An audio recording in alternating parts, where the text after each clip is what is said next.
Colonel nail, जल्दी से एक कमेंट आपसे ले रही हूं कि जमीन पर इस तरह से कीव में सेना को घुसने के लिए रोकने की तैयारी है, लेकिन जिस तरह के हवाई हमले वो जहां चाह रहा है इस वक्त कर रहा है। जेलेंस्की की जो मांग है, जेलेंस्की को विलेन की भूमिका में कई लोग देख रहे हैं, कई लोग उनको हीरो बता रहे हैं। आप कहां खड़े हैं? देखिए अंजना जी, मैं आपने बताना चाहूंगा कि शुरुआत से लेकर के जब ये युद्ध शुरू हुआ तो सबसे पहले कोई भी जो मिलिट्री होती है वो सबसे पहले अपना एयर डोमिनेंस करती है और एयर डिफेंस जो होता है एनिमी का उसको सप्रेस कर देती है, पूरी एयरफील्ड्स को उड़ा देती है। तो एयर डोमिनेंस अगर एक बार आपके पास आ गया तो डेफिनेट है कि आप काफी हद तक एनिमी के ऊपर हावी हो जाती हैं। रही बात अभी प्रेजेंट सिचुएशन की, जो श्वेता भी बता रही थी अभी आपको, देखिए उस जगह पे मेरा मानना ये है कि काफी बड़ी मात्रा के अंदर जो यूक्रेन की सेना है उसने अपना पूरा किला बनाया हुआ है कीव के अंदर, क्योंकि कीव इनकी आन की लड़ाई होने जा रही है। चाहे वो आपका देखिए कुचा का इलाका हो, इरपिन का इलाका हो, होस्टमेल का इलाका हो, गोस्टमेल का इलाका हो, जो 15 से 20 किलोमीटर की दूरी तक के कस्बे हैं। और सबसे बड़ी बात यह है अंजना जी कि जितने भी इलाके बॉर्डर के हैं इसके कीव शहर के, वो इतने कंजेस्टेड है, इतनी नैरो लेन्स है कि जब उसमें से कॉलम निकल के आएंगे, आर्टिलरी के हो या चाहे आपके आर्मर्ड के हो या इन्फेंट्री व्हीकल हो, तो उनको आराम से जो है इटला मिसाइल से, जेवलिन मिसाइल से, इनसे उसको टारगेट किया जा सकता है। और साथ ही साथ में 60 से 70 हजार लोग जो बताया जा रहा है कि पोलैंड से अपनी फैमिलीज को छोड़ के और वापस टेरिटोरियल आर्मी के तरीके से आके कीव में आ गए हैं। मैं समझता हूं कि कीव की लड़ाई चाहे कितनी विध्वंसक गोलाबारी हो, लेकिन ये टाइम जरूर लेगी और इसके अंदर रूसी सेना को थोड़ा सा जो है काफी यूक्रेन सेना की तरफ से जो है काफी मुकाबला मिलेगा।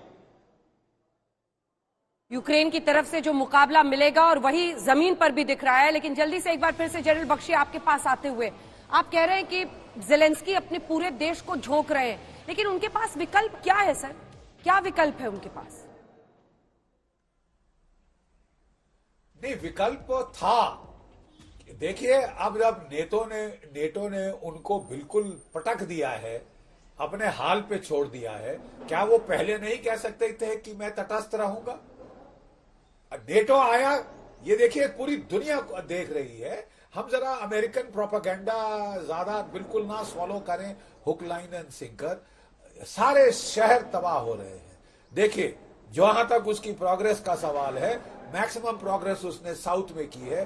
पूरे सी कोस्ट से, समुद्र तट से यूक्रेन को काट दिया है। ओडेसा के शहर को घेर लिया है। Port city Odesa, port city Mariupol, 3 बड़े पोर्ट हैं यूक्रेन में। सेवास्तोपोल जो ऑलरेडी रूस के पास है, क्रीमिया का हिस्सा है, मारियोपोल और ओडेसा, ये दोनों को घेरा हुआ है। भारी तबाही हो रही है। 2 शहर वहां पकड़ चुका है। जाके लैंड लिंकअप कर उसने डॉनबास से कर दिया है। लैंड कॉरिडोर जो है वो इसको मिल गई है रूस को। और जो डॉनबास में दोनेत्स्क और लुगांस्क का जो 2 रूसी भाषी प्रांत हैं, वो उसने तकरीबन पकड़ लिए हैं पूरे। अब जो उसने शुरू का हमला किया था कीव में और जो खारकीव में, जो कि पुरानी राजधानी है, खारकीव तकरीबन तबाह हो चुका है, उस पर उसका कब्जा है।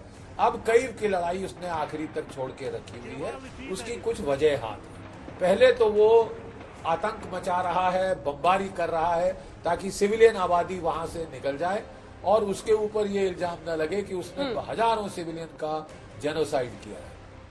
दूसरा, वो चाहता है जेलेंस्की को जिंदा रखना, ताकि अगर पीस एग्रीमेंट होती है, ना अमेरिका आ रहा है ना नेटो बीच में आ रहा है, ठीक है, हम हल्के हथियार दे देंगे। हल्के हथियार की लड़ाई है नहीं साहब। हल्के हथियार देरी पैदा कर सकते हैं, लड़ाई जीत नहीं सकते।